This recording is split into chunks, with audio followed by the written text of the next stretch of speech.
Guys, ganito lang pala kadali magluto ng igado. Ingredients: 60 ml of vegetable oil, isang onion, diced, 4 na cloves of garlic, minced, 500 gramo of pork belly, cut into strips, 500 gramo of pork liver, cut into strips, salt to taste, pepper to taste, 570 ml of water, 177 ml of vinegar, 60 ml of soy sauce, isang bay leaf, isang carrot, julienned, isang white radish, julienned, isang red bell pepper, julienned, 100 gramo of green peas. Directions: pour the oil into a large frying pan and heat it over medium heat.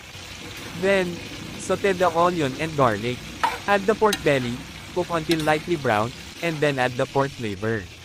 Cook for 3 minutes and season with salt and pepper to taste.